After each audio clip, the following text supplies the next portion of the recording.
man's living. So yeah, okay. But energy attracts. Yep. Energy attracts, and people love hanging around enthusiastic people. Awesome. The thing is with the bucket list as well, that you know, if you're constantly toward motivated, and you're constantly sort of striving for stuff to cross stuff off, Yep. you know, people are like, oh, what's next, Trav? What's next? Yep.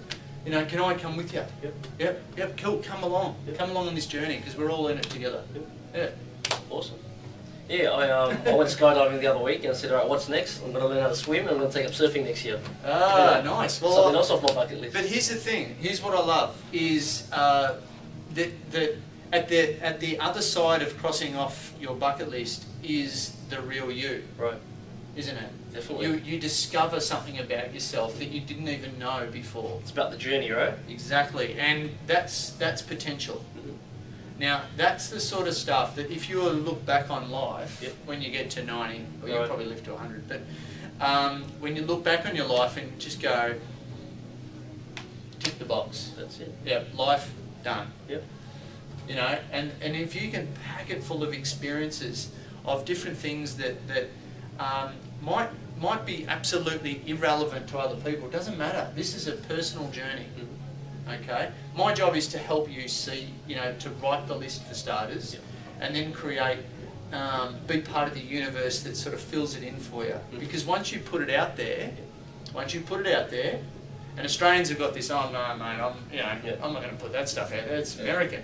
But once you put it out there and you stake your claim of what you want to do, because I grew up as a surfer, so I could make your surfing thing happen pretty easy. Awesome. You'll teach me how to swim first, mate. Oh, that's easy. That's easy. I was a kid swimming coach. Not that you're a kid, but I was a kid swimming coach for like 8 years. Awesome. Yeah. So, you know, and then from there you learn how to swim. Like my first personal training client, as an example, she could like run on a treadmill, like not even run on a treadmill, fast walk on a treadmill. She couldn't swim. She had arthritis in both of her knees, 50-year-old lady, neck and a back injury, and her name was Heather. She, we got her from there, right, to running 3 half marathons and swimming in a pier pub swim. And her first personal training session, no word of a lie, was a bucket with the holes cut out in the bottom, filling it full of water and doing this in the kids' pool, to doing a 1.2 kilometre ocean swim. Okay. Yeah. How long did it take it to build up that skill level to do that 1.2 ocean swim? 6 couple of years. Couple of years? Yeah, a couple of years. Okay. Yep. And then I remember a personal training session where we went and got her a bike and I taught her how to ride in traffic. Awesome. So what do you reckon her next goal is?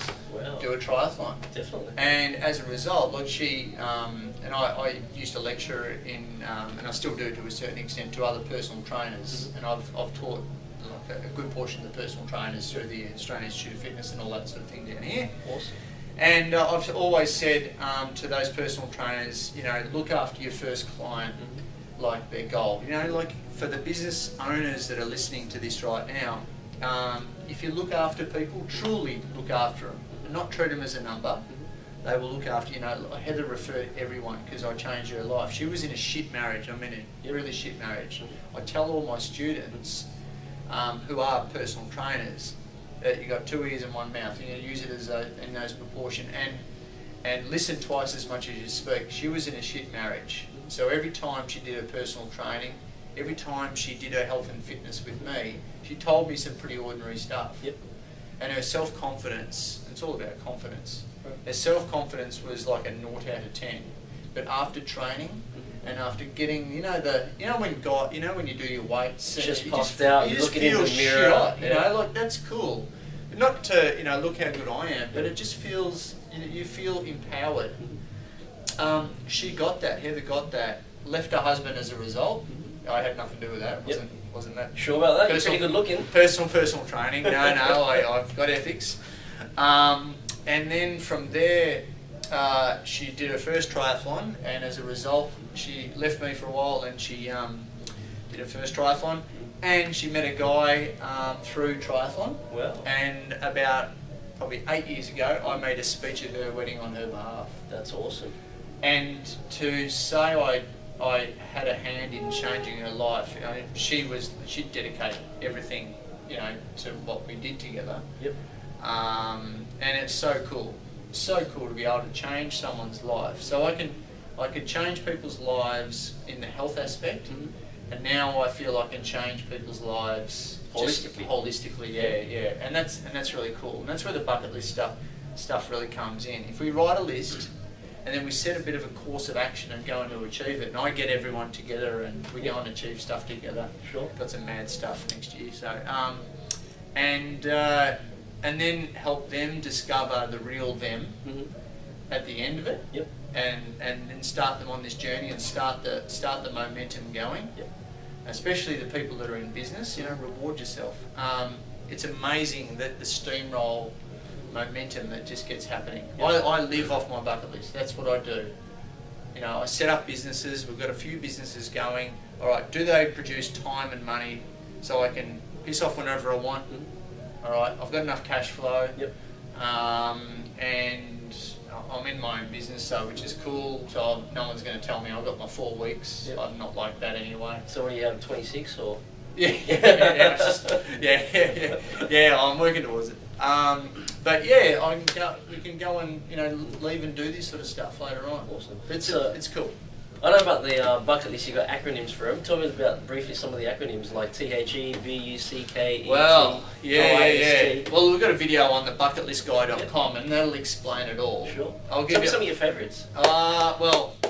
So we've got my bucket list. So my bucket list. It's an acronym for sort of going exploring north, south, east, west in your own brain, if you like. And for instance, the U means living. Yep. U stands for ultimate challenges. Well, I like that. Okay. For me, it's surfing. So surfing. Well, I can learn. I know how to swim. I just take out insurance every time I go swimming. It's called a life jacket. Oh shit. So ultimate challenges. Like, what are some of the things that we're not talking about? Let's doing a first triathlon. I mean, we can all kind of do that. Yep. That's not really a stretch. I like when I talk to groups, I do, okay, what's an ultimate challenge for you? Okay, surf. Okay. No, let's stretch it. Okay. Let's double it. All right. Let's make it really specific. All right. Competing, I wouldn't say competing, but let's say surfing the waves that Kelly Slater would surf, which is like your 10 metre, 15 metre waves in Hawaii. Be able to handle the biggest, baddest waves in the world. Yeah, I've done that, and it's look, and that's specific. Okay. That's specific. Jet skis are waiting for me. I've got a helicopter, waiting to pick me out in case. I've done that. I've done tailwind surfing. It's scary but cool. Cool. Yeah. But that's what I mean. Like, who's to say that you cannot? No one. That's right. Yeah. Only you. Yeah. Only your own mindset. I mean, I know you guys talk about mindset all the time, but it really is. Once you stake that intention, things will just happen, mate. Yeah. And you know that more than anyone. So getting specific. So it's not just learning to surf; it's going that extra step. So, all right.